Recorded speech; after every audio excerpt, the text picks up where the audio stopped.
My name is Charles Dela Cruz. I'm one of the faculty here at Yale University School of Medicine in the section of Pulmonary Critical Care, as well as the director for the Center for Pulmonary Infection Research and Treatment. I'd like to thank the organizers of this international course on respiratory infection. I'm delighted to participate and thank Dr. Carlos Luna and his colleagues for the invitation. Today, I'll be speaking a little bit about the new antibiotics treatment that we have. I have no disclosure to report.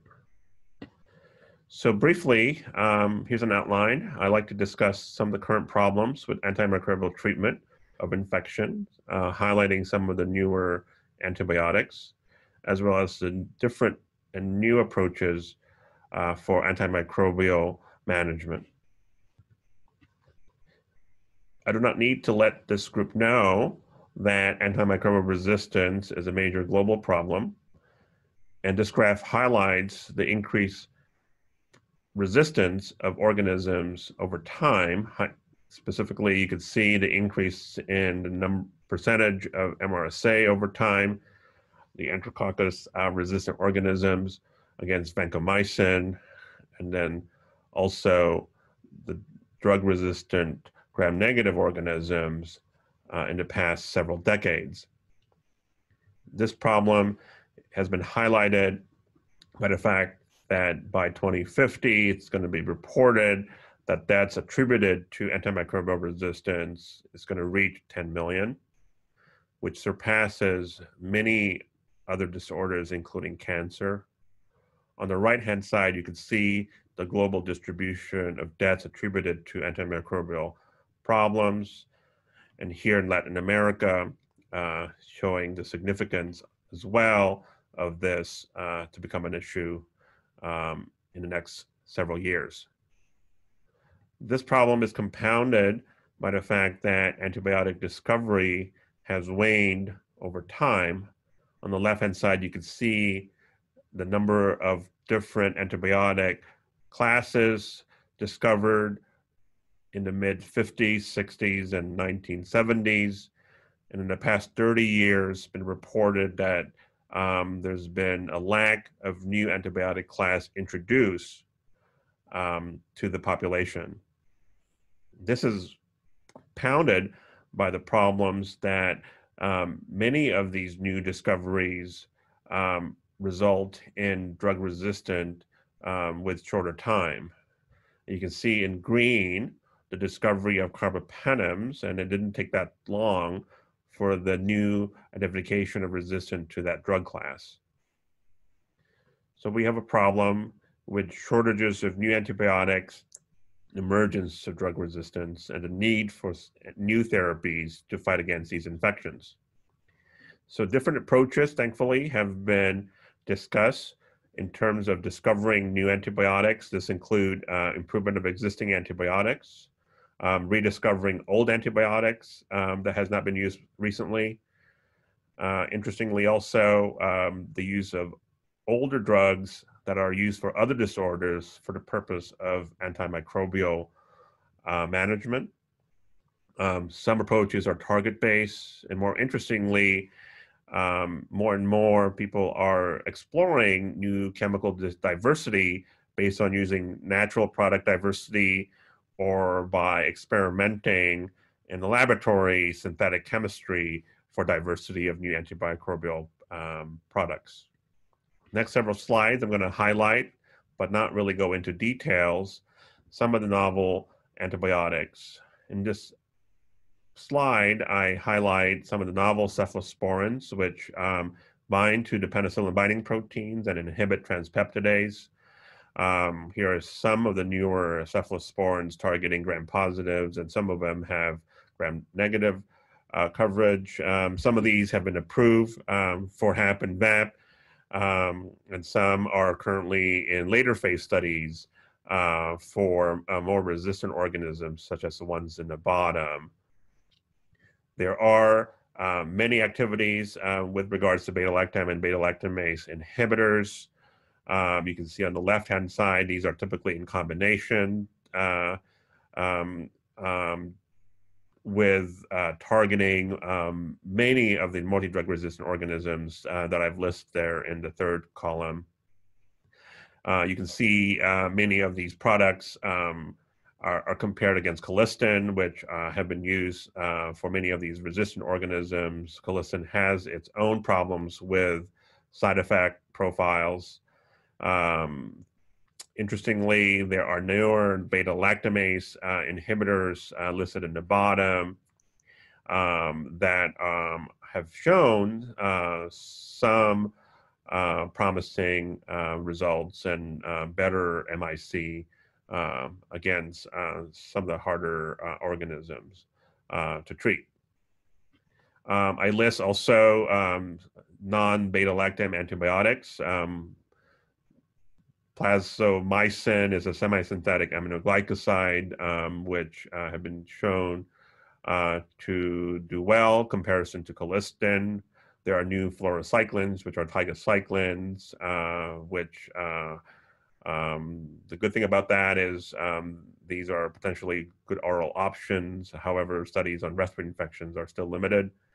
Omadacyclines are like tetracyclines, are also potentially good options for oral treatment. There are drugs also for dihydrofolate reductase inhibition, so there's no need for sulfonamides, and have shown some promising effects compared to vancomycin. Other drugs include tadizolide, which have shown higher penetration to the lung, better than linezolid, for example, with lower toxicity.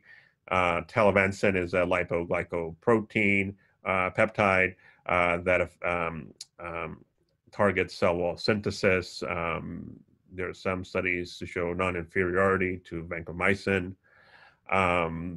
And you can see here, as I list other targets, either through fluoroquinolones or newer targets, OMP targets that bind to LPS protein transport, and then newer antibiotics that target the 50S bacterial ribosome, and many of these are actually in later phases of study, which is quite encouraging. There are a lot of activities now with preclinical antibacterial pipeline. Many of these are direct acting small molecules, half of which have been targeting gram-negative organisms. I discussed a little bit about potentiators already, and I'll be discussing other of these pipelines later. Antimicrobial peptides are naturally host defense peptides. These include LL37 and beta-defensin. These directly kill microbes, rupture their membrane, and inhibit their function and cause bacteriolysis. I list here many of the drugs that are already been used. Some of them are new that are antimicrobial peptides. Teixobactin actually is one of the new class of antibiotics that was discovered based on researchers culturing soil bacteria and allowing the nutrients in the bacteria soil to be available, and the discovery of this compound could not have been done in the typical broth culture that are used to grow some of these bacteria in the laboratories. Teixobactin works by binding lipids and preventing bacterial cell wall synthesis, and it's been shown to work against MRSA, for example. Many of the antibiotics I mentioned are systemic, and so one needs to discuss a little bit about how you could deliver antibiotics inhalationally, and this directs the antibiotics to the right part of the lung where the infection is. It also decreases potential side effects of systemic therapy. Sometimes could have. I list here inhaled antibiotics that have been used either as off-label or FDA approved. And so I think more of these are being discovered to see if some of these antibiotics would be applied more locally. Here's a recent global pipelines of drugs against tuberculosis, which is a major global respiratory infection. What's encouraging is the fact that you can see many early stages products, both from small pharmaceuticals and nonprofit organization, all the way to the later phase 3 trials, where I've highlighted some of these anti-tuberculosis medications, which has shown real promising effects. For example, trial recently, a phase 3 trial against tuberculosis, bedaquiline, linezolid, and primatinide, that shows its efficacy in a 6-month trial for XDR tuberculosis that were not responsive to conventional treatment, using combination of these anti-tuberculosis medications, for example, bedaquiline, which blocks the proton pump ATPase synthase, or pretomanid is antimicrobial mycobacterial agent inhibiting biosynthesis and cell wall. They showed really promising culture negative results in some of these patients, including patients who are HIV. So this is great. Bacteriophage is ubiquitous. It's found in our environment, and it's been reported that there's almost 30,000 species of bacteriophage, and you can find specific bacteriophage for specific bacteria. These are can have life cycle that are more lytic or lysogenic, and in the lytic form, people have taken advantage of the lytic versions of these bacteriophage that can attack the bacteria, and some of which actually targets the virulence factor of the bacteria to provide selective pressure against the bacteria, as well as trying to kill the bacteria at the same time. Here at Yale, we have experience using these bacteriophage against multi-drug resistant Pseudomonas. On the right, you can see an example of a multi-drug resistant bacteria that was treated with phage. And after the treatment of the phage, you can see that the isolates that were phage resistant actually have much better MIC and more susceptible to the antibiotics that were previously resistant. And these bacteriophages have been used already for emergency use setting for patients with cystic fibrosis infected with these organisms, and other applications. So there's going to be more and more of these activities in the bacteriophage against pulmonary infection. This year, we've heard the Nobel Prize was given in chemistry for the discovery of the CRISPR technology.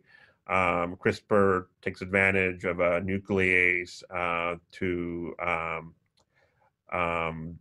digest and interrupt the genetic makeup of cells. And so CRISPR technology has also been used to program to kill bacteria. And so people are working on using this platform to deliver some of this CRISPR vectors to organisms and target different RNAs of bacteria that result in high bacterial killing.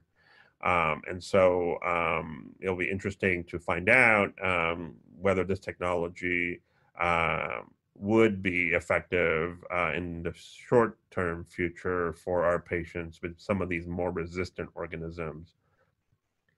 In addition, we know that some bacteria secretes toxins. For example, Staph aureus secretes the alpha toxins, can make the bacterial infections worse. There's been development of antibodies, neutralizing antibodies, and sometimes bispecific antibodies that direct towards these bacterial toxins. One can imagine the use of these antibodies that target, for example, specific toxins from an organism. This has been applied already in studies for Staph aureus and also Pseudomonas, focusing on some of their polysaccharide proteins, as well as the type 3 secretion proteins. These are virulence factors, and so these are quite encouraging. In conclusion, I'd like to say that antimicrobial resistance continues to be a major problem. I think that I highlighted some of the initial issues about the lack of newer antibiotics, and that it's quite encouraging that now we're seeing more of these efforts towards the development of these new antibiotics and antimicrobial agents in the pipeline. We need to be creative about some of the non-antibiotic based antimicrobials. And we also need to balance the research and development in this area. At the same time, a good program in the different hospital settings, antibiotic stewardship in terms of its appropriate use for patients to prevent these resistance. We also need to have in mind, as we develop these new antibiotics, that they are affordable and accessible to all patients. So World Pneumonia Day will be in November 12th, and I hope that you can spread the information globally, the importance of pneumonia. I think this current pandemic with COVID-19 has highlighted the importance of this. Please join all the efforts to educate others, educate the population, and efforts to work towards stopping pneumonia globally. Thank you very much.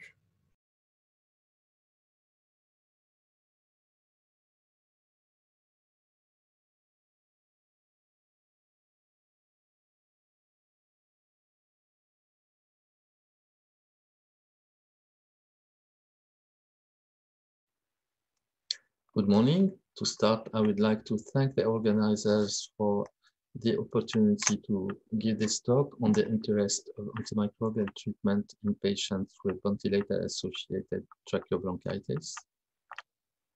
Here are my disclosures.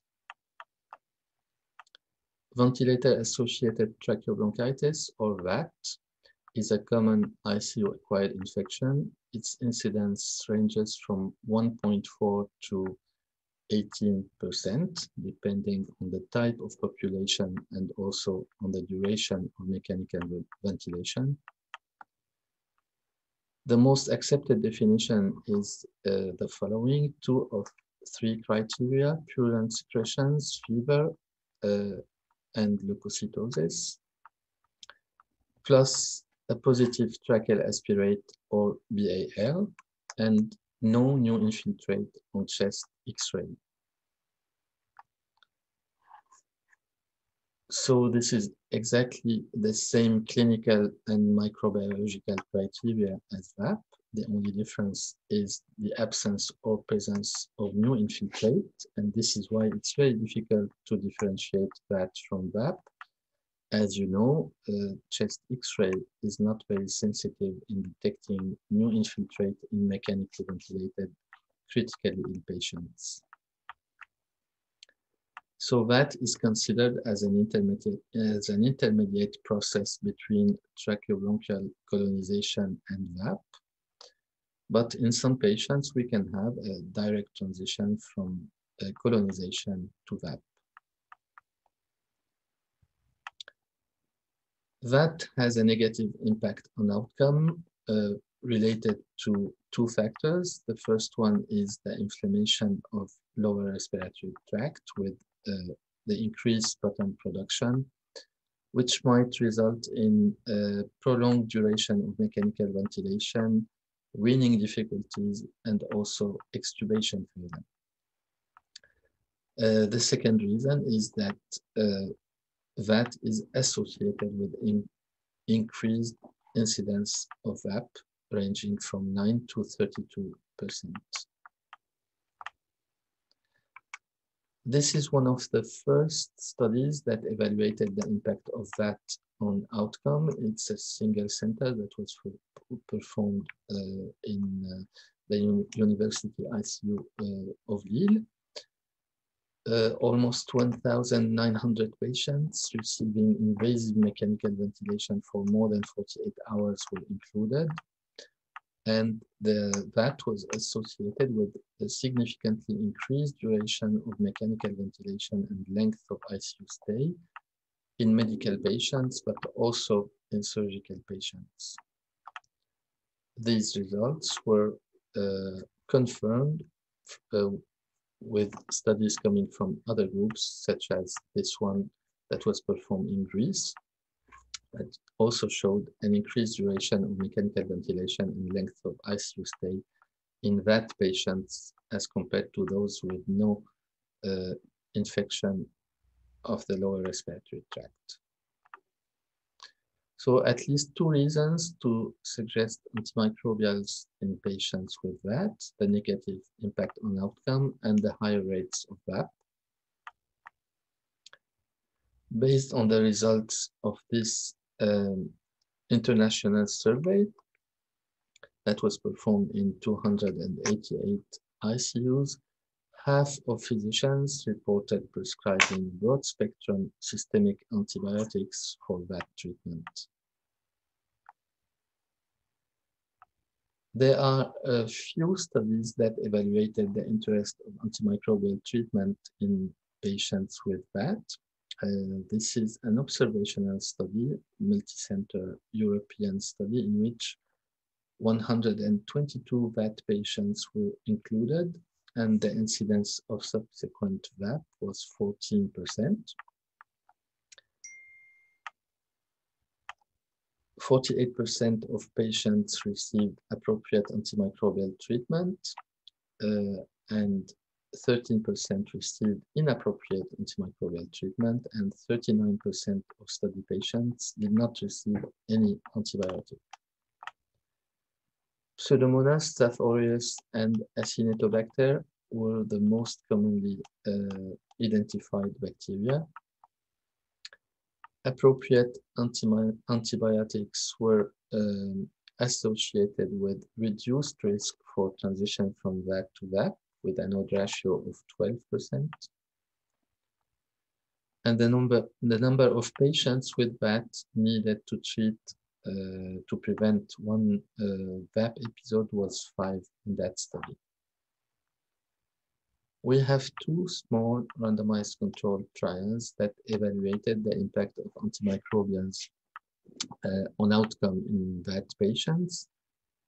This one was performed in the US in a single center, and patients received aerosolized antimicrobials, gentamicin and/or vancomycin versus saline for 14 days or until extubation. Systemic antimicrobials were based on physician's discretion. Here are the results. As you can see, the percentage of patients with subsequent VAP was significantly lower in those who received the aerosolized antimicrobials. And the percentage also of MDR bacteria was significantly lower in the treated group. In addition, the percentage of patients with successful weaning was significantly higher in those who received antimicrobials as compared to those who received placebo. The concentration of bacteria has also significantly decreased between the baseline and week 2 in those who received the aerosolized antimicrobials as compared to those who received the placebo. Several limitations should be outlined. The single center design, the small number of patients, the fact that that definition was not specific, and also the fact that only 11 patients had that without VAP. Another randomized controlled trial that evaluated the impact of antimicrobials on outcome of VAT patients. This one was performed by our group, and it evaluated the impact of systemic antimicrobials for 7 days versus no antibiotics. 58 patients were included, 22 in the treatment group and 36 in the no treatment group. As you can see, the number of mechanical ventilation free days was significantly higher in patients who received antimicrobials as compared to those who did not. The percentage of subsequent VAP and mortality were significantly lower in patients who received antimicrobials as compared to those who did not. Several limitations should also be outlined. The small number of patients, the fact that the study was not blinded, it was stopped early. Antimicrobial treatment was not standardized, and based on the definition we used, it was very difficult to differentiate that from early VAP.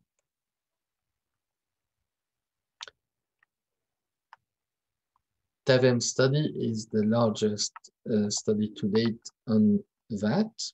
It was a prospective observational trial that was performed in 114 ICUs in 8 countries, in which were included adult patients receiving mechanical ventilation for more than 48 hours.